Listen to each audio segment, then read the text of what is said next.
예수님께서 우리 제자들과 마지막 만찬을 마치고 겟세마네 동산에 올라가서 기도를 하십니다. 우리가 말하기를, 성경이 말하기를 정말 땀방울이 핏방울 될 때까지 그렇게 간절히 기도하고 겟세마네에서 내려옵니다. 그때 내려올 때에 대제사장의 그 하인들이, 그 무리들이 예수님을 잡으려고 예수님을 앞에 나옵니다. 근데 그들이 예수가 누구인지 몰라요. 그러니까 이미 가룟 유다가 작전을 짰어요. 내가 입을 맞추는 사람이 그 사람이 예수다라고 작전을 짰습니다. 그 사람이 오니까 가룟 유다가 예수님께 입을 맞춥니다. 그러니까 큰 무리들이 몽둥이와 칼을 들고 예수를 잡으려고 한 발짝 서니까 그때 베드로가 칼을 꺼내가지고 그 조용의 머리를 잘라버립니다. 그때 예수님께서 말합니다. 칼을 쓰는 자는 칼로 망한다. 칼집에 집어넣어라. 그러면서 말합니다. 아니, 너희들은 내가 날마다 성전에서 말씀을 가르쳤는데 왜 그때는 잡지 아니하고 이제야 나를 잡느냐라고 말을 합니다. 쉽게 말하면 이들이 뭐가 꿍꿍이가 있다는 거예요. 날마다 성전에서 가르쳤는데 그때는 안 잡고 왜 이 밤에 와서 예수를 잡느냐 이 말이죠. 이 상황이 이상하게 여긴 예수님의 제자들은 어떻게 합니까? 자기들의 안전을 위해서 다 예수를 다 버리고 도망을 갑니다.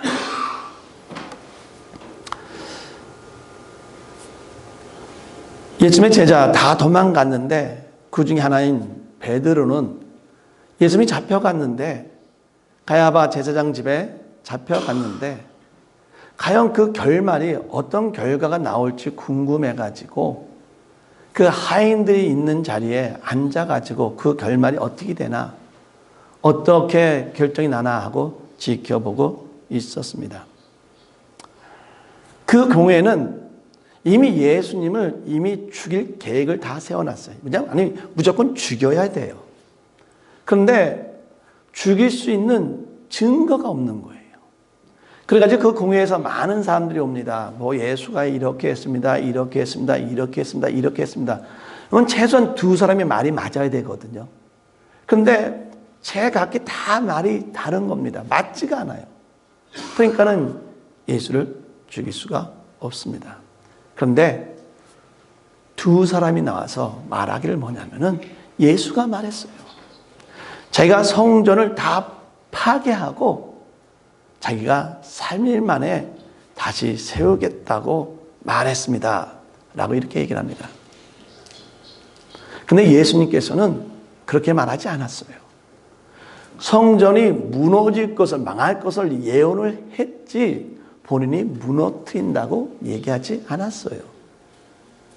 그리고 3일 만에 다시 건설할 거다 하는 얘기는 뭡니까? 자기가 3일 만에 부활할 것을 얘기한 거였어요.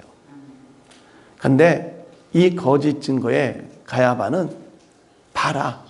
너는 이제 죽을 꼼짝없이 죽을 증거가 나오는데 너는 여기에 대해서 말 좀 해라. 네가 하나님 앞에서 한번 맹세하는 가운데 한번 좀 네가 이거 대해서 한번 얘기 좀 해봐라 했을 때 예수님이 아무런 대답을 안 하십니다. 그런데 가야바가 이렇게 물어봅니다. 너는 하나님의 아들 그리스도냐?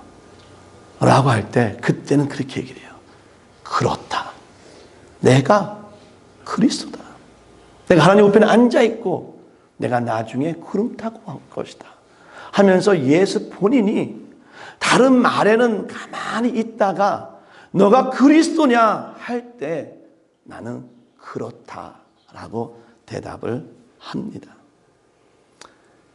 이 이야기를 들은 이 가야바가 잘됐다. 이거는 진짜 미친 사람이다. 자, 이 사람이 신성을 못 얻겠습니다. 자, 여기 있는 모든 분들 다 들었죠. 지금 이 예수가 자기가 하나님이라는 것을 다 들었죠. 이는 당연히 이 자를 사형에 처해야 합니다.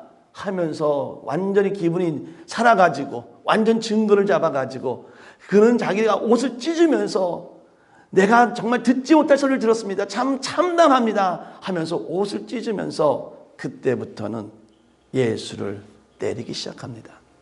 침뱉기 시작합니다. 따귀를 때립니다. 왜? 예수가 그리스도다라고 말했다고 해서. 사랑하는 성도 여러분, 예수님께서는 신성 모독을 했습니까? 그들이 말하는 것은 가장 큰 죄는, 사형에 처하는 죄는 신성 모독을 한 죄입니다. 예수님께서 신성 모독을 했습니까? 마태복음 16장 13절에 예수께서 물어봅니다. 제자들에게 세상 사람들이 나를 누구라 하느냐 라고 얘기를 했을 때 세상 사람들이 말하기를 예수님을 엘리야, 세례 요한, 예레미야 또는 선지자라고 합니다. 이렇게 대답합니다. 근데 엘리야도 그렇고 예레미야도 그렇고 세례 요한도 그들 생각에는 메시아가 오기 전에 다시 올 사람으로 생각한 사람들이에요. 그래서 그들은 엘리야 같은, 그 다음에 모세가 그러니까 예수님이 오기 전에 출현하는 그 유명한 위대한 엘리야, 예레미야, 세례 요한 같은 선지자라고 이렇게 얘기합니다. 쉽게 말하면 그들은 예수가 그리스도가 아니라 누구라는 거예요? 선지자라는 거예요. 예수님이 좀 답답했나 봐요. 제자들에게 물어봅니다. 그렇다면 야, 세상 사람들은 저렇게 얘기하는데 그냥 놔두고 그냥 쉽게 너희들은 나를 누구로 하느냐 라고 했을 때 베드로가 말합니다. 주는 그리스도시요 살아계신 하나님의 아들이십니다.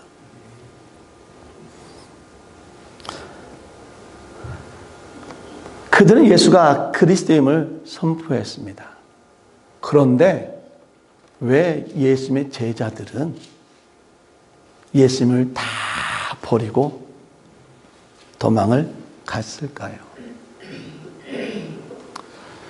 마태복음 21장 9절 보면은 이렇게 합니다. 많은 사람들이 예수님이 예루살렘에 들어올 때에 다 소리를 칩니다. 호산나 다윗의 자손이여. 종려나무 가지를 흔들면서 호산나 다윗의 자손이여.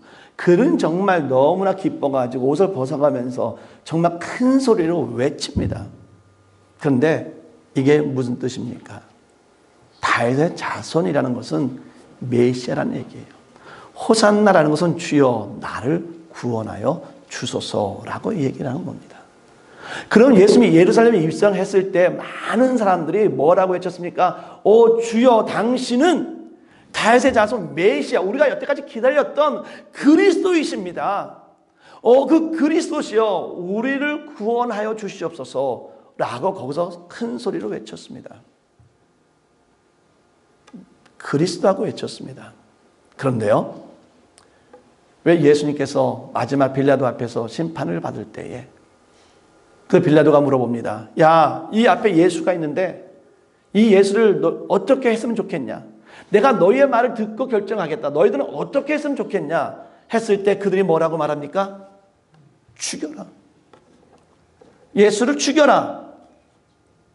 아니, 좀 전까지만 해도 메시아라고 우리의 구세주라고 그렇게 크게 외쳤던 자들이 왜 지금에서는 죽이라고 대답을 합니까? 왜냐하면은 그들이 원했던 예수가 아니었어요. 예수님의 제자들이요, 예수님이 죽기 직전까지 뭐 가지고 싸우는지 아십니까? 예수님의 제자들이 예수님 내가 좀 곧 죽을 거다 이렇게 대답하는데도 그 제자들이 예수님 옆에 옵니다. 예수님 나를 당신의 오른편에 앉혀주십시오. 예수님 나를 왼편에 앉혀주시옵소서. 아니 제자들이 듣고 뭐야 지금 이게 무슨 상황이야? 이게 네가 뭔데 오른편에 앉아 왼편에 앉아 하는 가운데 예수님의 제자들이 서로 싸웠습니다. 그들이 주는 그리스도 살아계신 하나님의 아들이다 라고 대답했는데 그들이 원했던 예수님은 어떤 예수님입니까? 자기를 오른편의 권력에 좌편의 권력에 앉혀줄 수 있는 예수를 원했던 겁니다. 그 당시 유대 사람들은 삶에 지쳤어요. 로마 그 밑에 압제 밑에서 핍박받고 고난받고 또 원치 않는 많은 세금을 내고 또 밥 먹기도 힘들고 아픈 병 고치기도 힘든 정말 그 힘든 삶에 지쳐 있었어요. 그래서 그들은 예수가 오니까 어떻게 합니까? 예수 앞에 나와서 병 고쳐달라고 합니다. 예수 앞에서 어떻게 합니까? 당신이 왕이 되면 우리를 더 많이 먹여줄 수 있을 것 같습니다. 우리에게 밥만 주십시오. 당신이 왕이 되면은 다윗과 같이 이 평화로운 나라를 만들 수 있을 것 같은데 왕이 되어서 우리에게 평화를 허락하여 주시옵소서. 그들은 삶이 너무 지쳐가지고 그들이 원했던 그리스도는 밥을 먹여주고 병을 고쳐주고 평화를 줄 수 있는 그런 예수였습니다. 사랑하는 성도 여러분, 이들의 배신과 이들이 원했던 예수를 보면서 우리 한번 생각해 봅시다.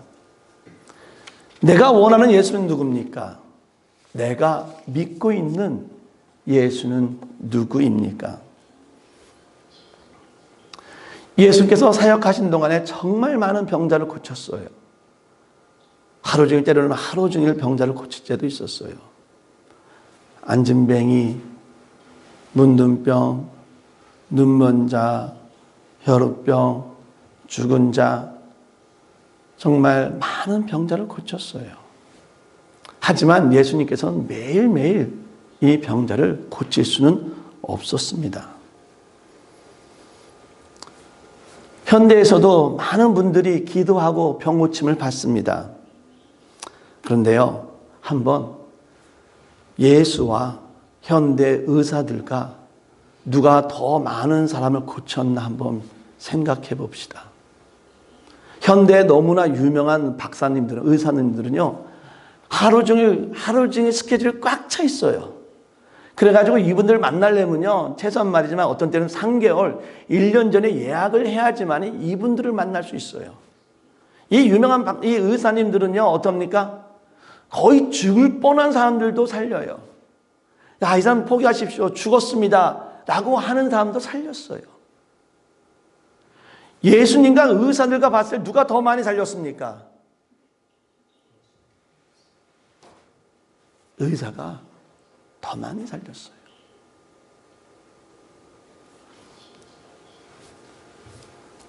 목사도요, 아프면 누구한테 갑니까? 의사한테 가요. 예수 앞에 안 가고 의사한테 갑니다. 약은 약사에게, 병은 의사에게 라는 말이 있습니다. 경제적인 면도 마찬가지입니다. 예수님께서는 말씀 전한 가운데 5,000명을 한 번에 다 음식을 먹이고 남았어요. 우리가 애들까지 합치면 15,000명이다 라고 말을 합니다.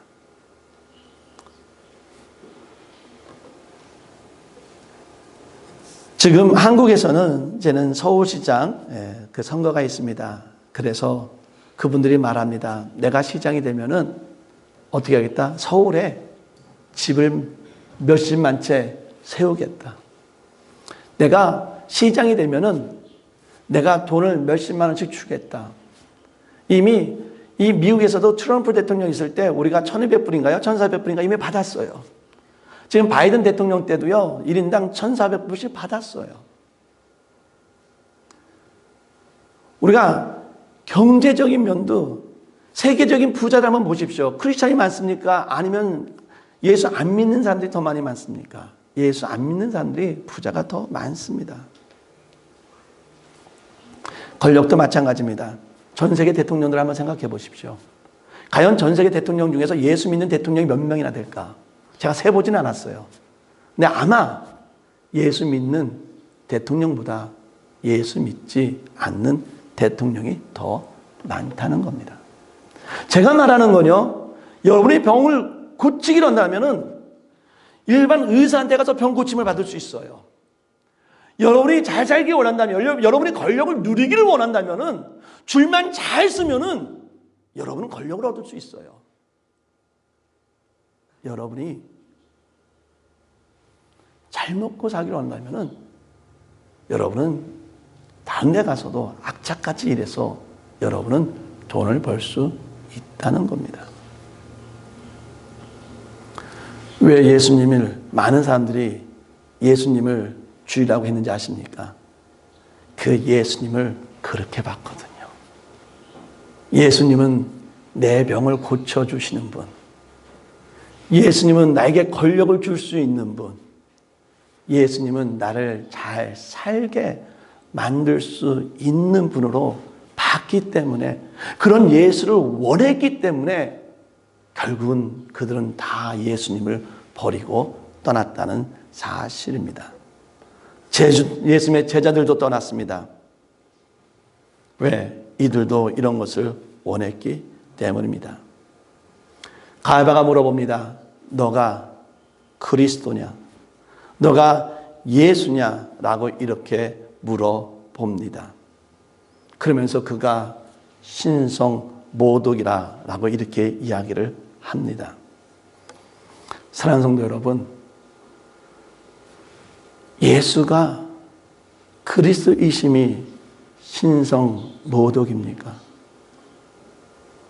만약에 여러분이 예수님을 단지 우리의 물질을 채워주시는 분, 우리의 권력을 주시는 분, 우리에게 단지 병 고치는 그 예수님을 원한다면 당연히 그 예수 그리스도는 우리에게 있어서도 신성모독의 죄가 성립됩니다.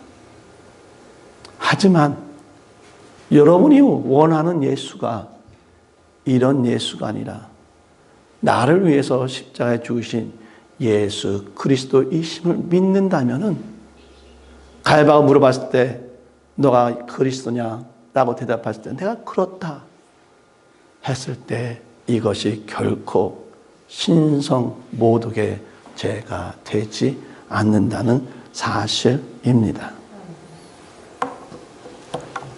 세상에 많은 사람들이, 알지 못하는 사람들이 그렇게 얘기합니다. 예수가 무슨 그리스도냐?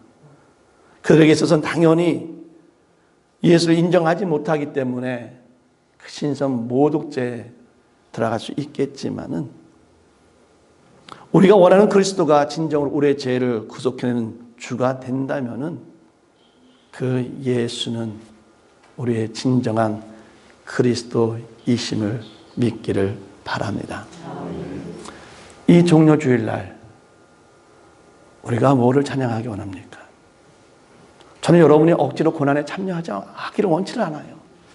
하지만 여러분의 마음속에서, 여러분의 입술에서 단 하나의 고백이 이루어지기를 원합니다. 예수가 그리스도이십니다. 예수가 나의 구세주이십니다.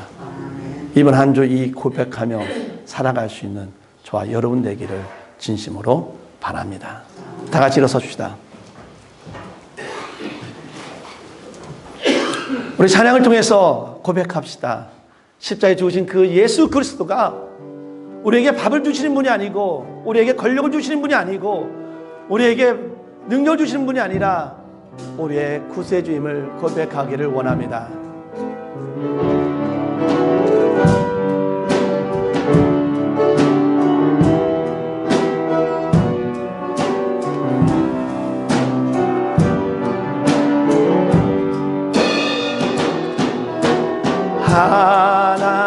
하나님이 세상을 사랑하사 독생자를 우리에게 주셨으니 주를 믿는 자마다 멸망치 않고 영원한 생명 얻으리. 할렐루야 할렐루야 할렐루야 할렐루야 아멘. 할렐루야 할렐루야 할렐루야. 우리 한 번 더 고백합시다. 하나님이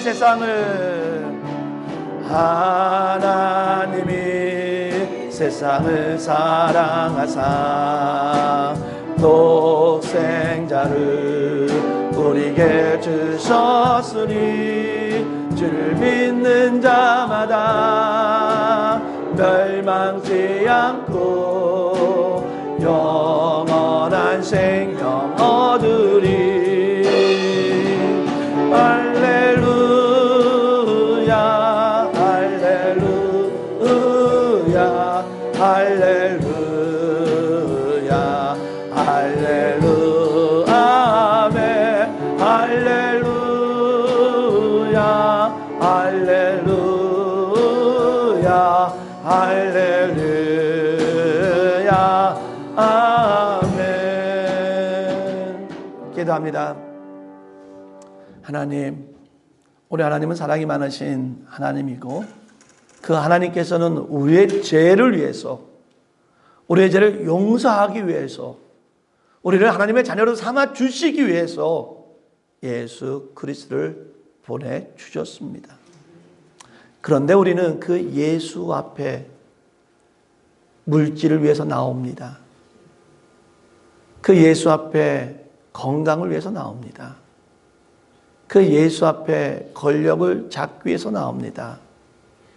그 예수 앞에 직장을 위해서 나옵니다. 내가 건강하지 못할 때, 내가 권력을 누리지 못할 때, 내가 경제적으로 편치 못할 때, 내가 온전한 직장을 잡지 못할 때, 그 예수는 나를 속인, 나를 사기친 예수가 될 때가 너무도 많이 있습니다. 이러한 저희들의 모습을 용서해 주시옵소서.